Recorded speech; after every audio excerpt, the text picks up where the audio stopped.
Okay, so for the base of our pizzas, I'm just going to show you a couple of different variations that we can do to add to the pizzas.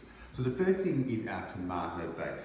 Now, I think it's important at this point here to note that we've got a lot of flavours going on as we build and create these pizzas. So we just want to keep things simple and fresh as we go along rather than getting things too complicated. So for the base of our tomato pizza, we're just going to add 1 can of diced tomatoes, a little bit of extra virgin olive oil, and if I say a tablespoon to 1 can, I'm going to add some salt, and then some sugar. Just a small pinch of sugar, and that'll just counterbalance that acidity of the tomatoes. I'm going to pop this onto the stove here. I'm going to bring it up to the boil and turn it down to the simmer just for about 20 minutes. Again, we want to keep that brightness and that freshness in the tomatoes, reducing it down ever so slightly.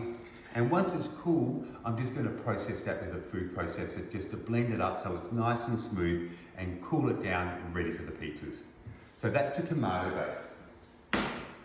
We also make a caramelised onion base or pizza bianco. Okay, so this is done by taking brown onions, which have been finely sliced, and in here I have 3 onions.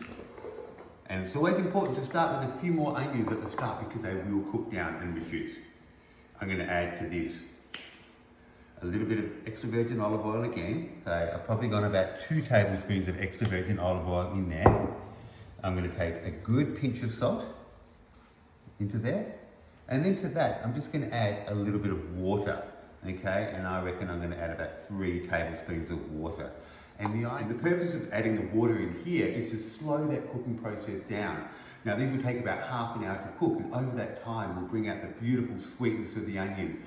That water will evaporate, stirring it regularly as you go through, and at the end, you'll be left with these beautiful soft onions, which is going to make a perfect foundation for our pizzas.